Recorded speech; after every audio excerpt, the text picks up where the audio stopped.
Acho que todos sabem aqui que qualquer construção, ela é definida pelo seu fundamento. Não é? Por exemplo, essa construção aqui, ela está definida pelo seu fundamento. Dependendo do fundamento dela, isso vai determinar o que a gente pode fazer nesse lugar. Vamos supor que a gente queira, vamos construir uma galeria aqui. Isso só será possível dependendo do fundamento que esse lugar tem. Conforme o fundamento, isso é impossível ser feito. Quanto maior for uma construção, mais profundo tem que ser o fundamento. Não é verdade? Você já reparou como a maior demora numa construção é o fundamento? Você já passou por lugares, por exemplo, que tem aquelas cercas, né, de tábuas assim, cercando um lugar, porque ali está tendo uma construção. Aí você vê aquela cerca e você não vê nada. Não é? Você passa lá, passa, e não tem nada. Parece que o negócio está lá e ninguém está fazendo nada. Né? Não está acontecendo nada ali. De repente você passa um dia e você vê um prédio, né, construído. Você vê uma casa construída. Né? Aqui, nessa rua que a gente passa no meio, né, nessa avenida que a gente passa aqui no meio para ir lá na direção do centro, por um bom tempo teve uma construção assim. Eu sempre passava e eu sempre falava isso. Eu olhava aquilo e falava, gente, estava lá uma placa, né, construtora não sei o quê. Eu passava e falei, gente, esse negócio está aqui já faz quase anos, mais de um ano, e ninguém faz nada nisso. De repente, alguns meses atrás eu passei e eu vi que tinha uma construção já feita. Assim, ué, de onde surgiu isso? Porque, na verdade, a maior demora na construção tem a ver com o fundamento, o tempo gasto para produzir o fundamento. Essa é a parte, e muitas vezes, quando a gente passa por lugares assim e a gente não vê nada acontecendo, é porque essa parte da construção realmente é uma parte que não se vê. A gente não olha para ela, a gente não a percebe. E por isso muitas vezes a gente não valoriza, a gente não dá a importância que a gente deveria dar. Eu quero dizer para você que assim como quando uma construção vai ser feita, ela tem um fundamento sobre o qual ela vai ser edificada, toda cultura também é edificada sobre algum fundamento. Toda cultura também é edificada sobre algum alicerce. Fundamentos sobre os quais essa cultura é construída. Esses fundamentos, assim como o fundamento desse prédio, por exemplo, ou de qualquer outro, ele não é visto, mas ele existe, ele está ali. Por exemplo, a nossa cultura, ninguém fica falando isso, né? Mas a nossa cultura, a cultura ocidental, ela está edificada sobre o fundamento do iluminismo, sobre o fundamento do existencialismo, sobre o fundamento do hedonismo. Essas são filosofias que constroem a nossa cultura. O materialismo, o individualismo. Ninguém fica usando essas expressões, mas elas são o que fundamentam a nossa vida, a vida da nossa cultura, a vida da nossa sociedade. Em Mateus, capítulo 7, versos 24 a 29, Jesus também nos apresenta um fundamento. Ele nos apresenta o fundamento que sustém a outra cultura, a cultura do reino que ele veio nos oferecer. E eu queria convidar você a abrir a sua Bíblia nesse texto, ou ligar a sua Bíblia nesse texto. Se você ligar a Bíblia, deixe ela no VibraCal, por favor. Para a gente poder encerrar essa nossa série a respeito da cultura do reino, da outra cultura que Jesus trouxe, que deve influenciar a nossa vida, que oferece elementos e realidades diferentes para ela, olhando para esse fundamento.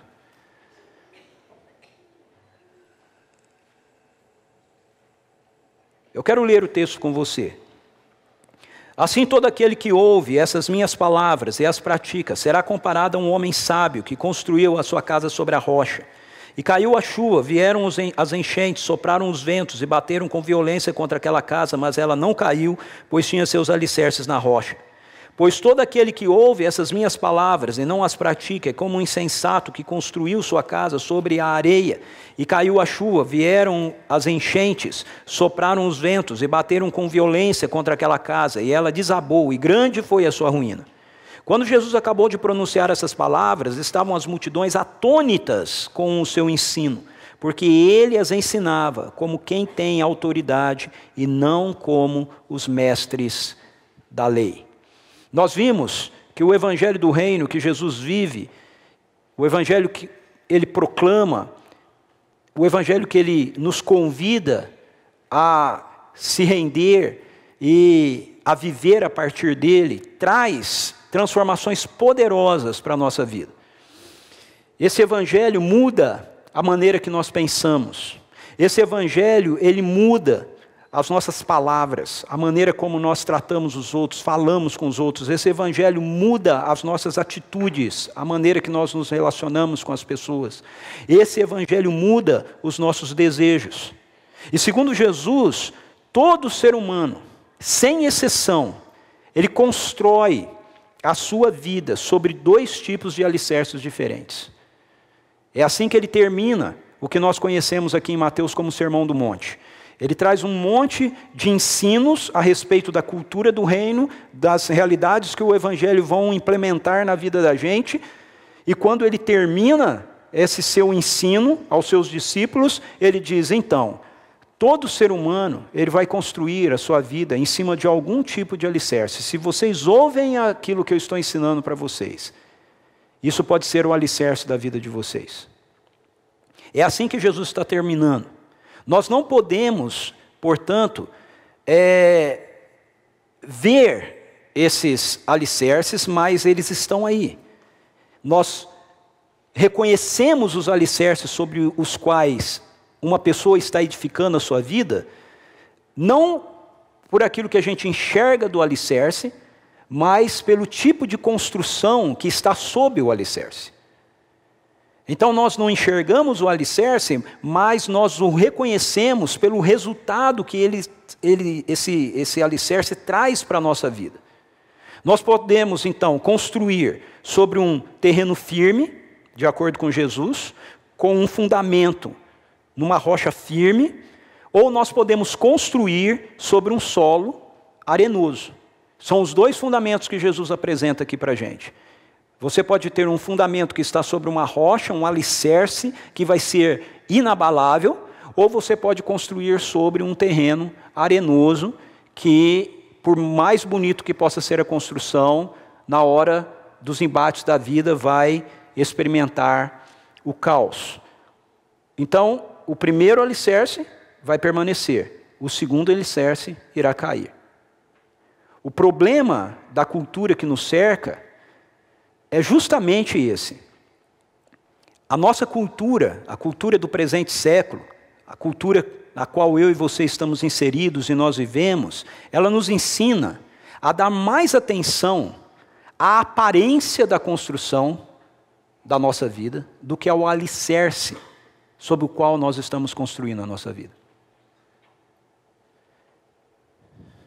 Não é?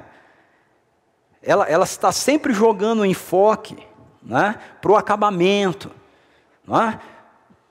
para o tipo de lugar que a gente frequenta, o lugar que a gente mora, o carro que a gente tem, as viagens que a gente faz, a alegria momentânea que a gente pode ter num determinado momento, numa festa, numa balada, em qualquer lugar que a gente resolva ir.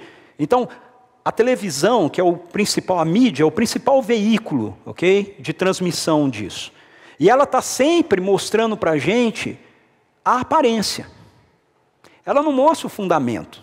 Ela está sempre mostrando a aparência.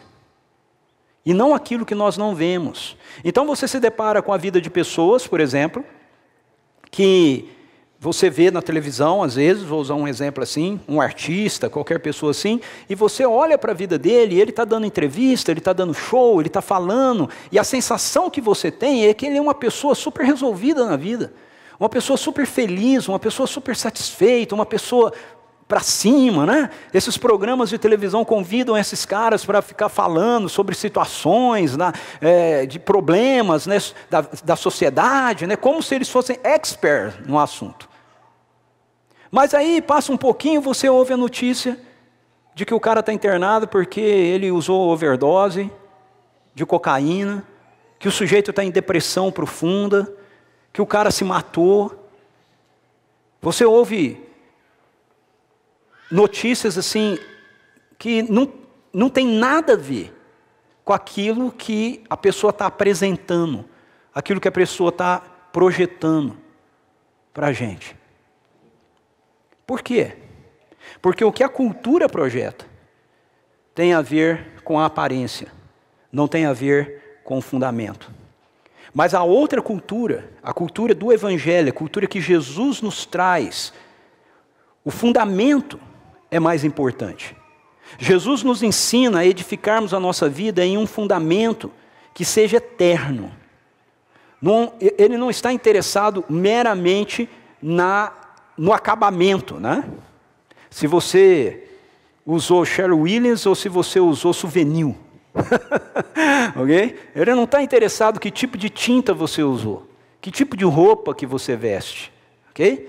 Ele está interessado no caráter que a gente tem, no estilo de vida, naquilo que o nosso estilo de vida produz, não momentaneamente, mas para a eternidade. Então, como a outra cultura nos ensina a construir sobre esse fundamento eterno que Jesus nos oferece? Primeiro, nós vamos ver aí que nós precisamos aprender a ouvir o ensino de Jesus. A primeira maneira da gente construir sobre esse fundamento eterno que Jesus nos oferece, esse fundamento consistente que Jesus nos oferece, é ouvir o que Ele tem a nos dizer. Ouvir é um princípio muito importante do reino de Deus. Jesus afirma que é necessário, antes de qualquer outra coisa, que a gente pare e a gente escute as suas palavras. O verbo no original aqui que aparece para a palavra ouvir, quando ele diz assim, todo aquele que ouve essas minhas palavras e constrói a sua casa, e as pratica é como o homem que constrói a casa sobre a rocha. Assim todo aquele que ouve essa minha palavra e não as pratica, é como aquele que construiu a casa sobre um terreno arenoso. Esse verbo, a palavra aí no original, ouvir, tem a ver com um ouvir atencioso.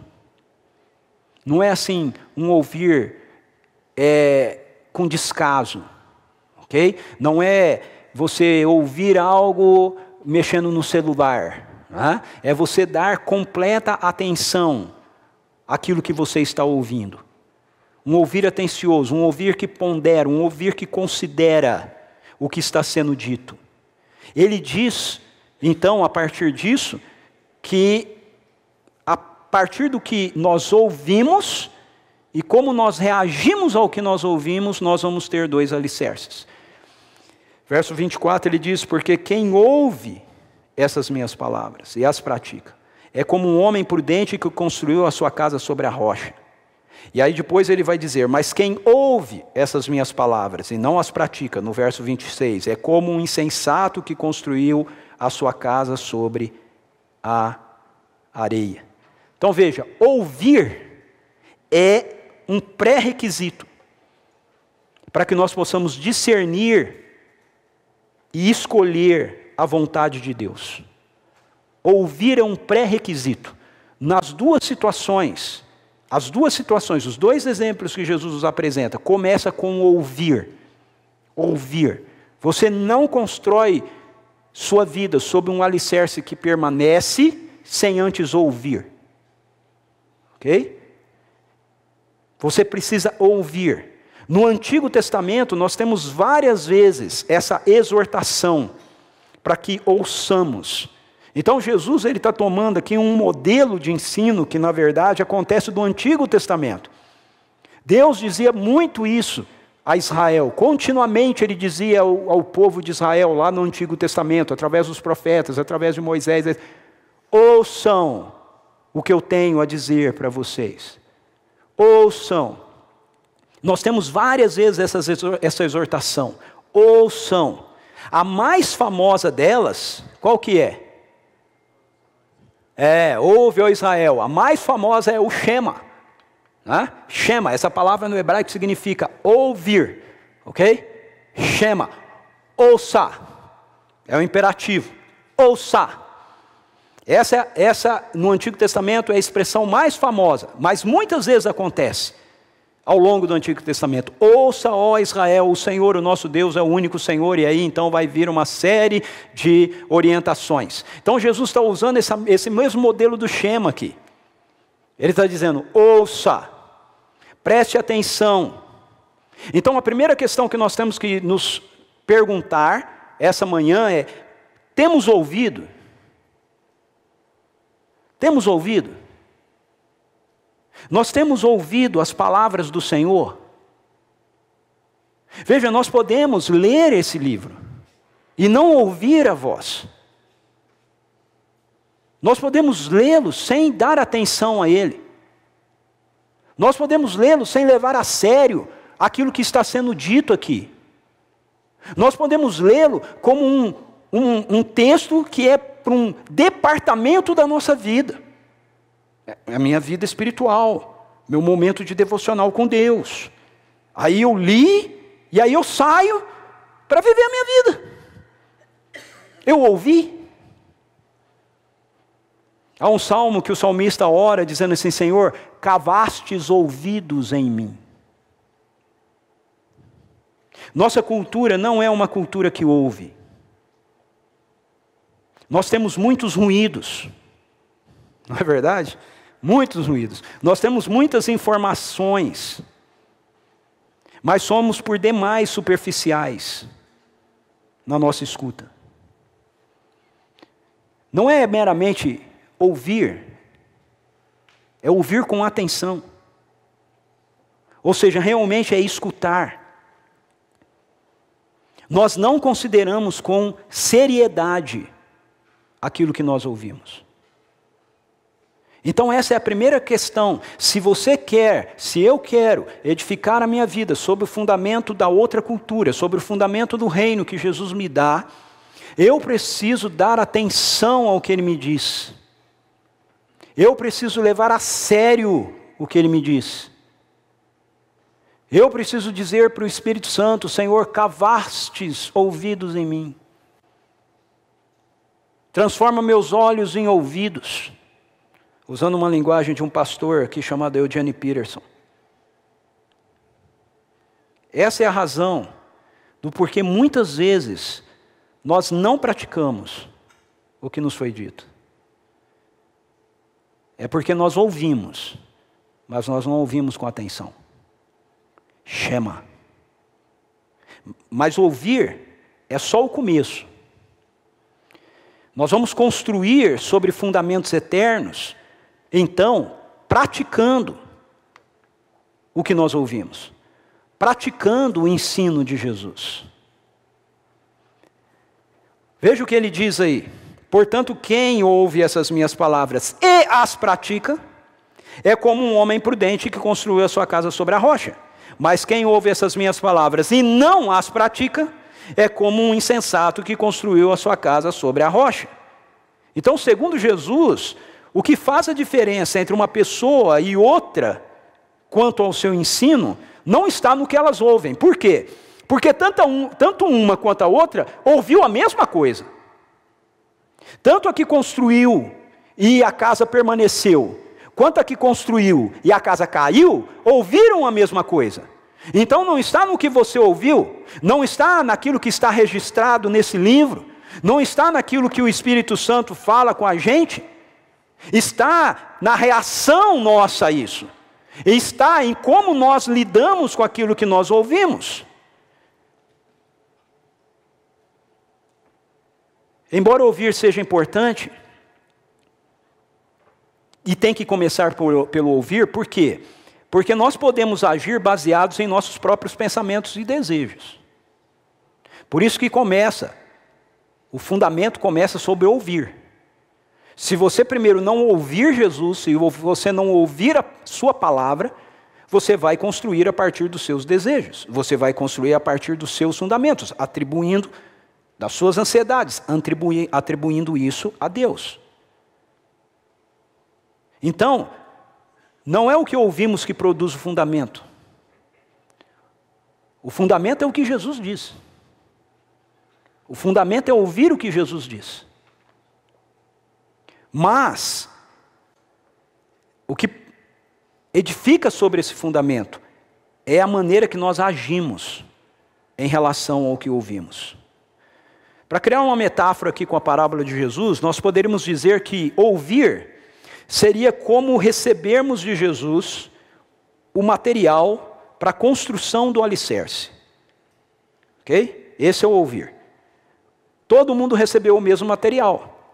Agora, praticar tem a ver com aonde você vai edificar esse material. Aonde você vai lançar esse alicerce?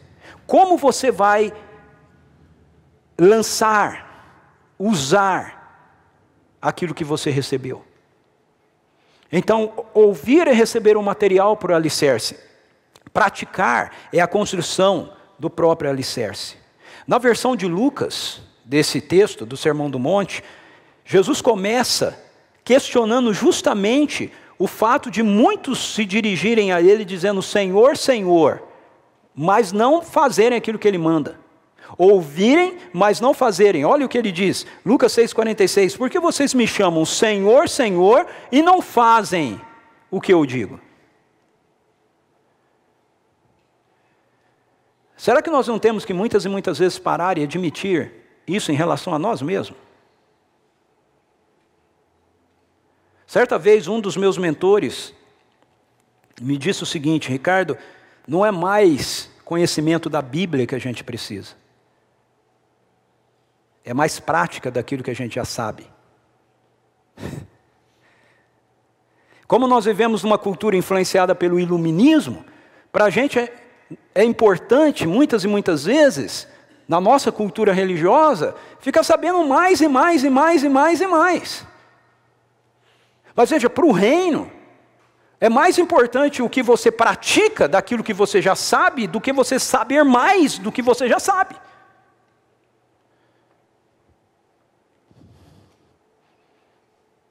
Aí a gente diz assim: nós precisamos estudar sobre o amor. Será que nós precisamos estudar mais sobre o amor? Nós não sabemos o suficiente sobre amor. O amor de Deus, o amor é o fruto do Espírito, o amor é derramado no nosso coração. Será que nós precisamos estudar mais sobre o amor ou será que a gente precisa amar mais? Será que nós precisamos estudar mais sobre fé ou será que a gente precisa descer do barco e andar sobre as águas? Praticar a nossa fé.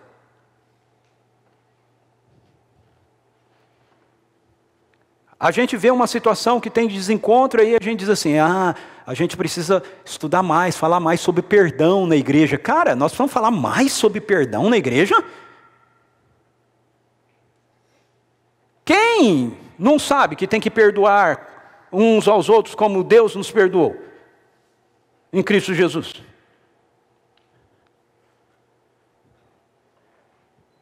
Veja, eu não estou dizendo que a gente não deva estudar mais, ok? Mas o que eu estou dizendo é que nós precisamos praticar mais aquilo que nós já sabemos. E à medida que nós praticamos mais aquilo que nós já sabemos, Deus nos dá mais conhecimento daquilo que a gente ainda não sabe. Porque as Escrituras nos dizem que aquele que pouco é dado e é fiel, sobre o muito será colocado. Como fazemos parte de uma cultura influenciada pela religiosidade, tanto a religiosidade da cristandade católica quanto da cristandade evangélica, é muito comum nós ouvirmos ou nós lermos pessoas afirmando que creem em Jesus Cristo. Algumas dizendo até que Ele é tudo para elas. Às vezes eu leio isso no Facebook, escrito por alguém. Jesus é minha vida, Jesus é tudo para mim. Mas aí você vai lendo todos os outros posts da pessoa. E você vai vendo o estilo de vida que ela apresenta. E você diz assim, o quê? Jesus é tudo? Jesus é tudo? Mas as pessoas se iludem com isso. Elas falam, mas na prática das suas vidas, aquilo que fazem contradiz completamente aquilo que elas estão afirmando. Então, a outra cultura implementada por Jesus, ela nos ensina que para termos alicerces eternos, nós precisamos ouvir as palavras de Deus, mas em resposta ao que ouvimos, nós precisamos praticá-las em obediência, e uma obediência contínua e alegre. Ok? Não é emburrada, não é? Mas é uma obediência contínua e alegre, porque Deus sabe o que é o melhor para nós. O que Jesus nos oferece é o melhor para nós. Veja, eu gosto de ver isso na vida de Jesus. Jesus nunca pede para mim ou para você fazer qualquer coisa que Ele não tenha feito, como um ser humano. Foi assim que Jesus viveu.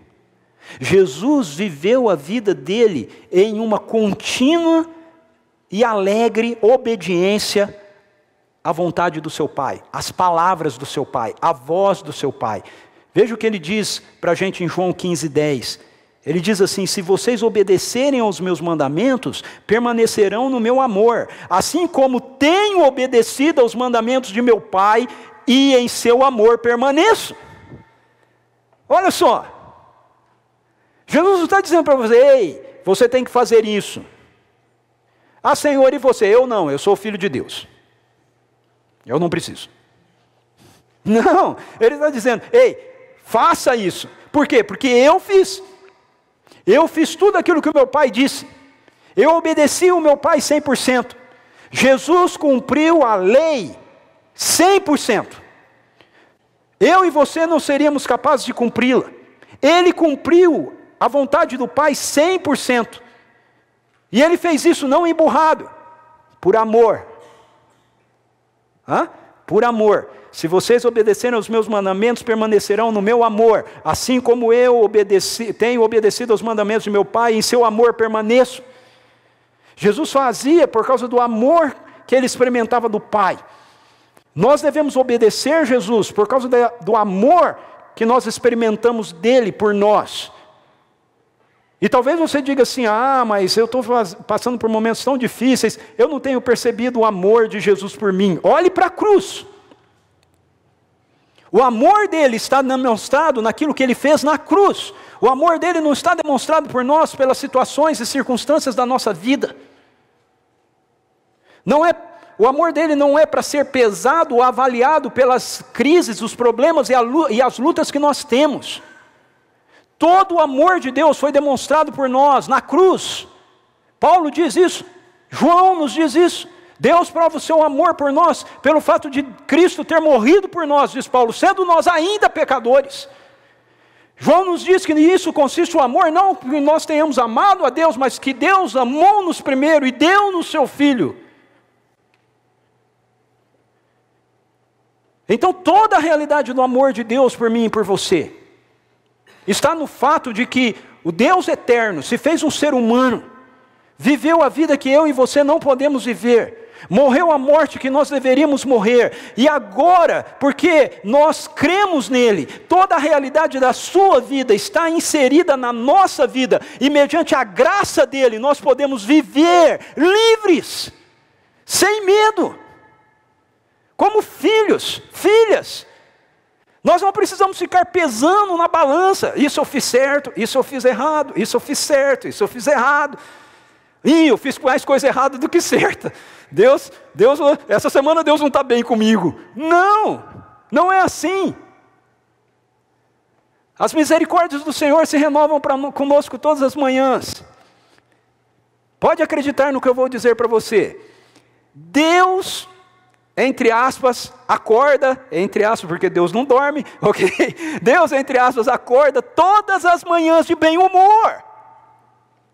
Ele não acorda bravo com você, ok? Agora vamos trazer para o lado certo. Todas as vezes que você acorda, todas as manhãs que você acorda, você não se depara com um Deus carrancudo à beira da sua cama. Ele não está irritado com você. A graça dele definiu todas essas coisas. Nós estamos imersos nela. A graça é o poder ativo de Deus, atuando na nossa história, no nosso mundo, na redenção. Ele nos ama. Eu já falei aqui da Deise, da Margarida, né? É sempre, Ele nos ama, Ele nos ama, Ele nos ama, Ele nos ama, Ele nos ama. Não tem, Ele me ama, Ele não me ama, Ele me ama, Ele não me ama. Não, é sempre, Ele me ama, Ele me ama, Ele me ama, Ele me ama, Ele me ama. E por causa do amor dEle, eu o obedeço. Eu não obedeço por medo. Eu não obedeço porque se eu não obedecer, as coisas não vão funcionar na minha vida. Eu obedeço porque eu sou as pupilas dos seus olhos, a menina dos seus olhos. Ele me ama. Eu sou alvo do seu amor. Como não obedecer a Jesus? Infelizmente, muitas pessoas que estão frequentando igrejas ainda não entenderam que o objetivo de Deus para as nossas vidas não é ficarmos estudando sobre Ele, acerca dele, mas vivermos de conformidade com tudo aquilo que Jesus nos ensina. Não foi isso que Jesus nos disse? Façam tudo aquilo que eu vos ordenei. Por fim, a outra cultura, ela nos ensina a edificarmos sobre fundamentos eternos, reconhecendo a autoridade de Jesus, ouvindo suas palavras, praticando aquilo que ouvimos, e fazendo isso debaixo da autoridade de Jesus. Olha só como esse texto termina. Quando Jesus acabou de dizer essas coisas, as multidões estavam maravilhadas com o seu ensino. Por quê? Porque ele tinha uma oratória espetacular? Porque ele era um expert na comunicação? Particularmente eu acredito que Jesus era um expert na comunicação, ok? Mas não é por isso que eles estão maravilhados. Olha o que o texto diz. Porque ele as ensinava como quem tem autoridade e não como os mestres da lei. A palavra autoridade aí no original é exousia. Uma autoridade que vem do alto. Uma autoridade real. Não real de verdadeiro, real de realeza. Uma autoridade procedente de um rei. Provavelmente um sentimento que nós temos quando nós ouvimos as palavras de Jesus é de inadequação e de incapacidade de vivê-las, não é verdade? Quando ele diz assim: perdoem aqueles que perseguem vocês. Ah, alguém falou mal de você? Ore por ele. Alguém está te obrigando a dar um negócio para ele? Dá sua meia? Dá a meia e o sapato também. Sabe, as coisas que Jesus diz para a gente fazer. As coisas que ele diz diretamente nos evangelhos e as que ele diz para nós através do Espírito Santo, em Atos, nas epístolas. Se nós sermos sinceros, nos inquietam. Semana passada nós vimos, vocês já herdaram o reino, não temeis pequeninos rebanhos, vende tudo que vocês têm para os pobres. Jesus, mas e aí, como é que eu vou ficar? Aonde eu vou morar? O que eu vou fazer? O Sermão do Monte é um sumário do ensino de Jesus. Mas ele está presente por revelação do Espírito Santo de Deus em toda a palavra de Deus. No Antigo Testamento, no Novo Testamento, toda a palavra de Deus é a palavra de Jesus para nós. Talvez seja por isso que muitos acham que a alternativa é ficar discutindo sobre o que o Senhor nos disse. Porque eles olham e eles assim, é muito difícil fazer essas coisas. Vamos tomar o Sermão do Monte de exemplo, né? É muito difícil fazer essas coisas do que o Sermão do Monte diz.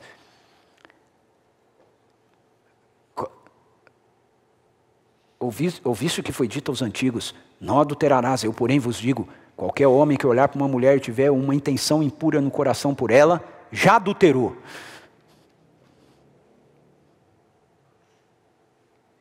E outras coisas assim. Essas coisas nos perturbam. Então a gente acha mais fácil ficar analisando, ficar estudando, ficar discutindo as coisas que as Escrituras nos dizem. Muitos outros concluem que não foi bem isso que Jesus quis dizer. Já ouviram gente dizer isso? Não, mas não é bem assim. Não, mas sabe, o nosso mundo hoje é outro. E outras coisas. A nossa sociedade, ela é especialista em discussão. Discussões infrutíferas, de argumentações. Sabe para quê? Me desculpa, não quero te ofender, ok? Mas para ficar justificando a sua hipocrisia. É isso que a nossa sociedade faz. Fica lá um bando de gente sentada em programa de televisão falando da situação de miséria dos outros, um monte de gente rica e ninguém está fazendo nada. Por que não vai lá e socorre a pessoa? Muitas vezes, infelizmente, é assim que nós agimos também, como igreja.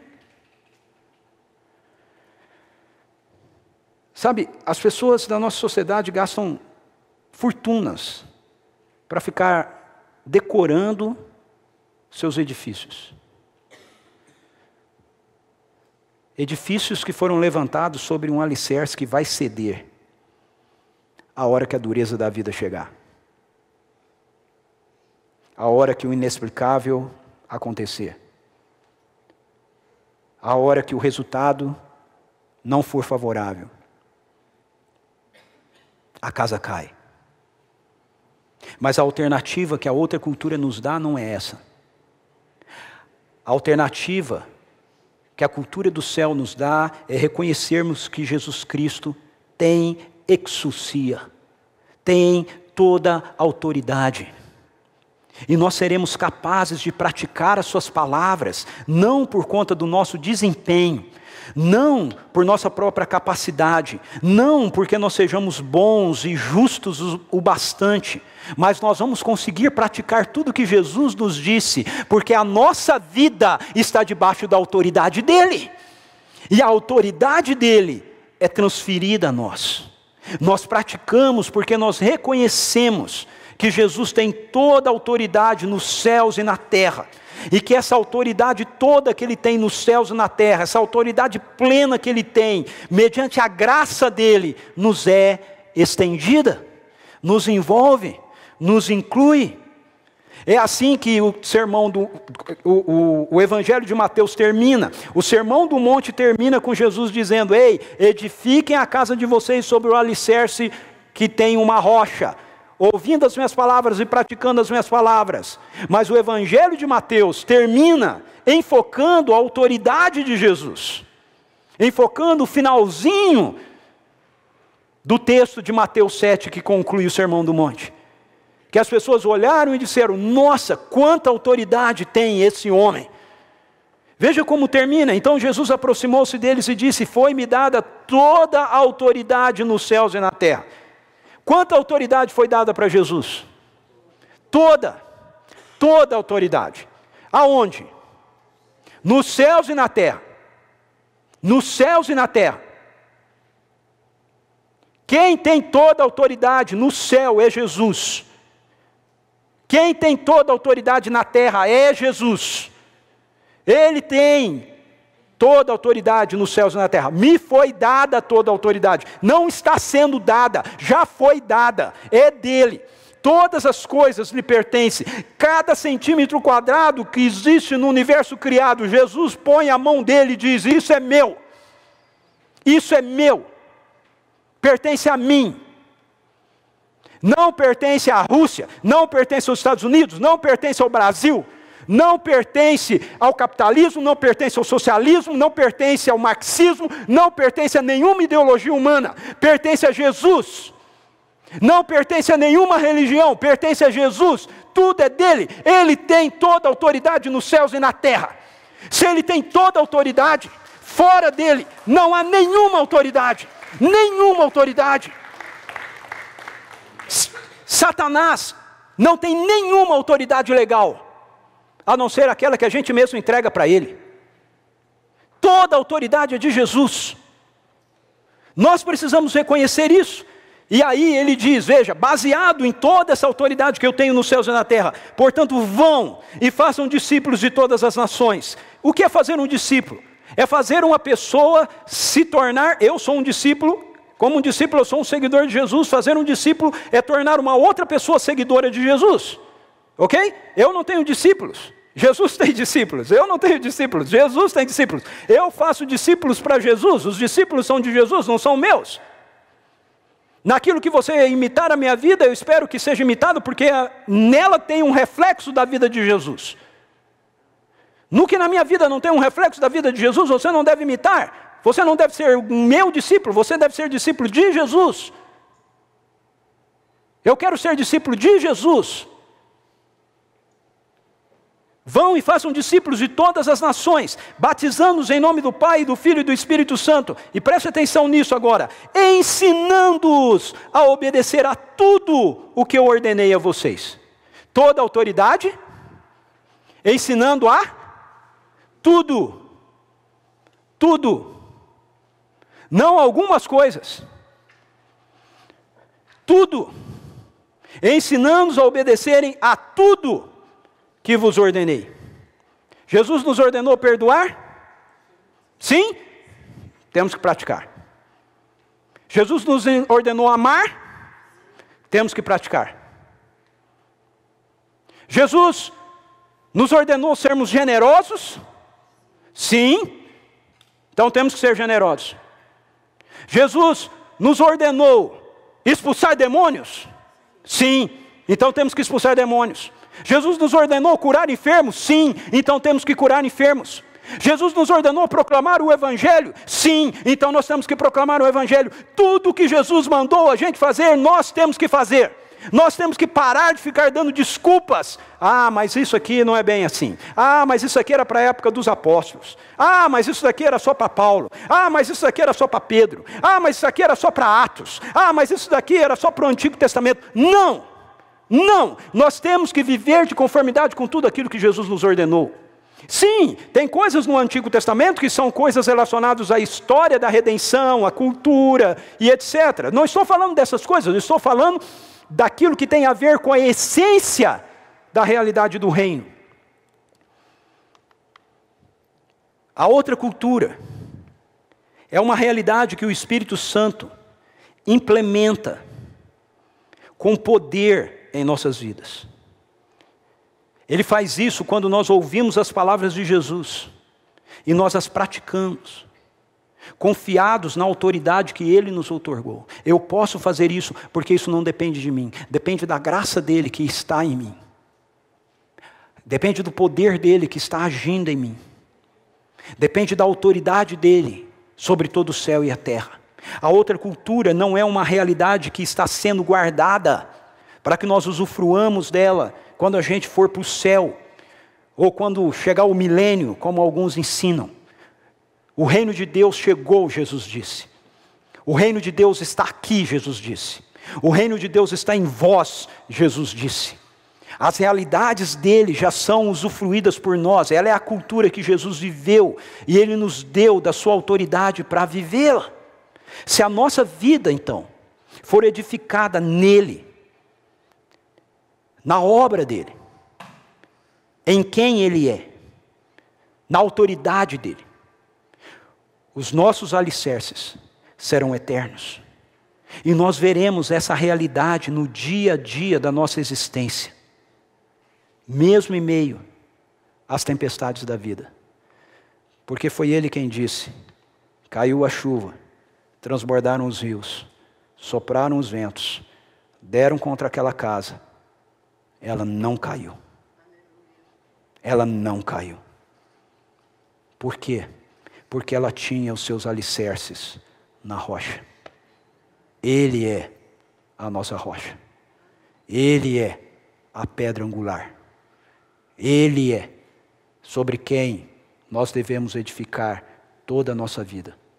Debaixo da sua palavra, fazendo de conformidade com ela, sujeitos à sua autoridade. Se nós vivermos assim, as realidades da outra cultura vão se manifestar na nossa vida, em meio a essa cultura. Vamos orar? Feche seus olhos, curva a sua cabeça, coloque seu coração diante de Jesus.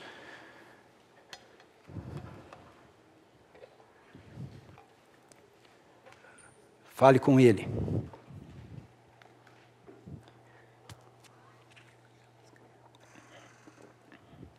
O que você precisa dizer para Ele?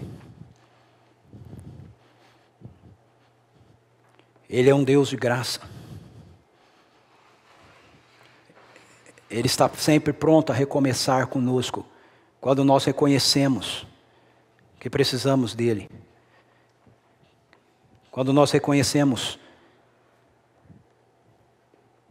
que nós não estamos usando bem o que Ele colocou nas nossas mãos.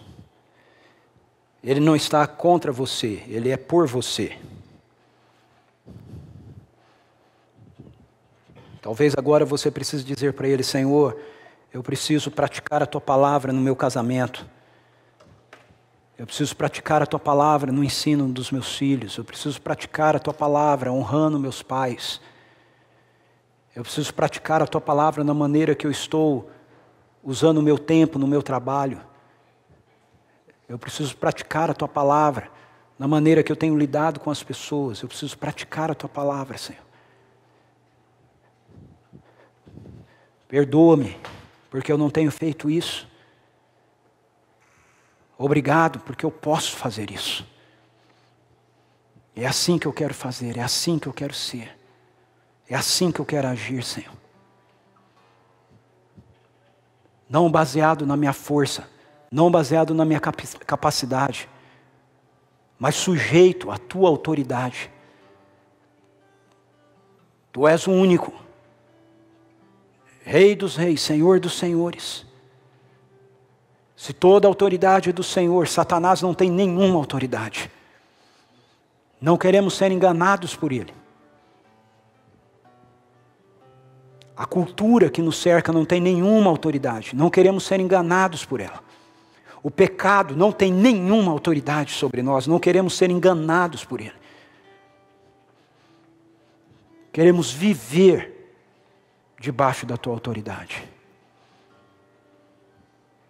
Não queremos colocar limitações a ela.